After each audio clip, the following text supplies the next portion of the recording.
الصلاۃ والسلام علیکہ یا رسول اللہ وعلی آلکہ و اصحابکہ یا حبیب اللہ۔ بسم اللہ الرحمن الرحیم۔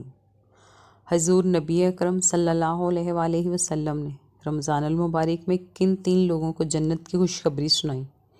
آپ بھی جنت کے حقدار بن سکتے ہیں۔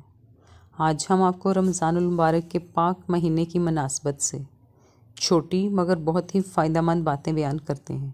آپ سے گزارش ہے کہ ویڈیو پوری دیکھیں، ویڈیو پسند آئے تو اس کو لائک کریں۔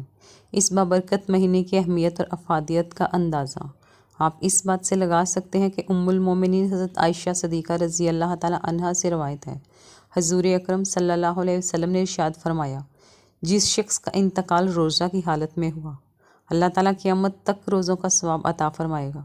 روزہ دار کس قدر خوش نصیب ہے کہ اگر روزے کی حالت میں موت سے ہمکنار ہوا تو قیامت تک کے روزوں کا ثواب اس کو دیا جائے گا۔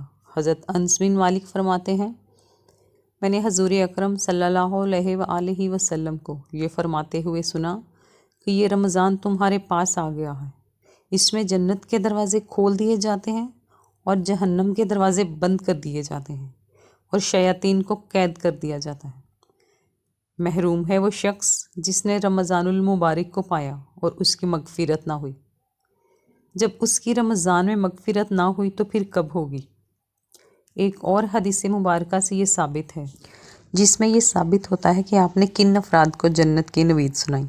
حضرت سیدنا عبداللہ بن مسعود رضی اللہ تعالیٰ عنہ سے روایت ہے کہ حضور اکرم صلی اللہ علیہ وسلم نے فرمایا، جس کو رمضان کے اختتام کے وقت موت آئی وہ جنت میں داخل ہوا، اور جس کی موت 9 ذی الحج کے دن آئی وہ بھی جنت میں داخل ہوا، اور جس کی موت صدقہ دینے کی حالت میں آئی تو وہ بھی جنت میں داخل ہوا۔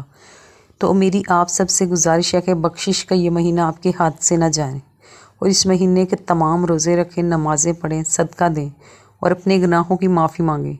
بے شک اللہ تعالیٰ کی ذات معاف کرنے والی ہے۔ ماہ رمضان برکتوں والا مہینہ ہے۔ اس ماہ کی عظمت کا اندازہ اس بات سے لگایا جا سکتا ہے، قرآن مقدس کا نزول اسی پاک مہینے میں ہوا۔ رمضان کا پہلا عشرہ رحمت، دوسرا مغفرت اور تیسرا عشرہ جہنم کی آگ سے نجات ہے۔ جب رمضان المبارک کا چاند نظر آتا تو آپ صلی اللہ علیہ وسلم فرماتے تھے کہ یہ چاند خیر و برکت کا ہے، یہ چاند خیر و برکت کا ہے، میں اس ذات پر ایمان رکھتا ہوں جس نے تجھے پیدا فرمایا۔ حضرت جبرائیل علیہ السلام نے دعا کی کہ ہلاک ہو جائے وہ شخص جس کو رمضان کا مہینہ ملے اور وہ اپنی بخشش نہ کروا سکے، جس پر حضرت محمد صلی اللہ علیہ وسلم نے ارشاد فرمایا، آمین۔